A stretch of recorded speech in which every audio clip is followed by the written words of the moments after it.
ওই যাওয়া মাত্র ওই দাগান দাগান এখন হচ্ছিল তো গ্যাসের ওষুধ খাওয়ার পরে বমি হলো, তারপরে গেল বাথরুমে, বাথরুম থেকে আসার পরে পড়ে গেল। তো পড়ে যাওয়ার পরে আমরা নিয়ে আসলাম এখানে, নিয়ে যাই চাচল হসপিটালে।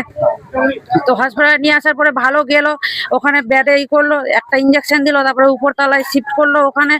ওখানে যাওয়ার পরে কিছুক্ষণ পরে মানে দেখছি যে হাত পা হয়ে যাচ্ছে।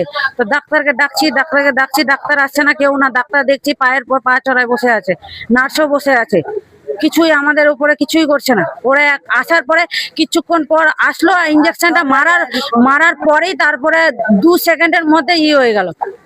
ইঞ্জেকশনটা দেওয়ার পরেই কি হলো, আর কোনো হাত পা কিছু নাই। তারপরে লাগাইছিল তারপরে আর উল্টা পুল্টা আমাদের করছে। আমি একটা প্রেগনেন্ট মহিলা, আমার সাথে এরকম করছে, কোনো রেসপন্স না, কিছু না।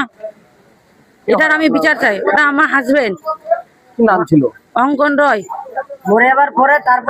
আমি একটা 5 মাসের আমি প্রেগনেন্ট। ডাক্তারকে বলছি, পুলিশকে বলছি, কেউ শুনছে না। প্রশাসন আসে, আবার আমাদের বাড়ির লোককে মারধর করছে, করছে সবাইকে।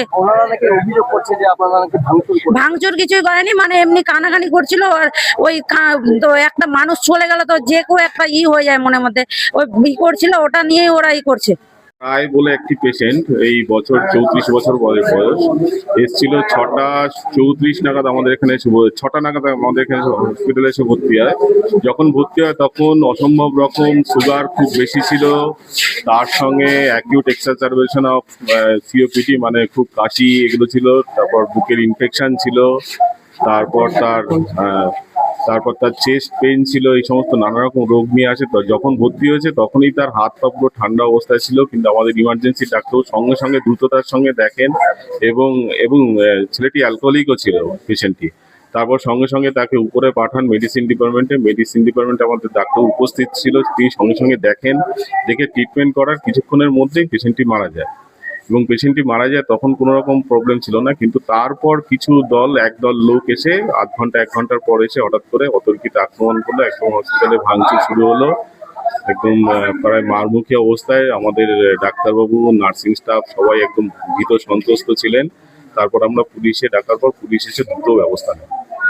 আমরা তো দেখতে পাচ্ছি স্যার, কোনো পেশেন্ট কিছু ঘটনা ঘটলে হসপিটাল মানেই তো হচ্ছে আপনার অসুস্থ হতেই পারে, কিন্তু কোনো পেশেন্ট মারা গেলে স্যার যখন দেখি যে কোনো হসপিটালে ভাঙচুর, ডাক্তারের সঙ্গে বাজে ব্যবহার, এই ব্যাপারে কি বলবেন? এটাই তো মানুষকে বুঝতে হবে, যে একটু ধৈর্য ধরতে হবে, একটু দেখতে হবে যে এইগুলো দিনকে দিন কেন জানি মানুষের মধ্যে এগুলো চলে আসছে, এগুলো বুঝতে পারছি না। একটু মানুষকে একটুখানি শেখানো উচিত, বা তাদেরও নিজেদেরকে বোঝানো উচিত যে হসপিটালে আসবে, একটুখানি চিকিৎসা করবে। আর একদম কিছু পেশেন্ট একদম শেষ সময় আসছে, বাইরে বিভিন্ন জায়গায় ট্রিটমেন্ট করাচ্ছে, উল্টো পাল্টা জায়গায় যখন আসছে একদম শেষ সময়, মানুষের একটুখানি দেখা উচিত, একটু ভেবেচিন্তে যে ঠিক সময় যেন তারা আসে, সে যেমন চিকিৎসা নেয়। সেটাই আমি মিডিয়া আপনাদেরকে অনুরোধ করছি, আপনাদের মাধ্যমে সব জায়গায় খবরটা ছড়াচ্ছি, তারা যেন সঠিক সময় আসে এবং সঠিকভাবে ট্রিটমেন্টটা নেয়, এবং আমাদের সঙ্গে যেন সহযোগিতা করে। হ্যাঁ, অবশ্যই হবে।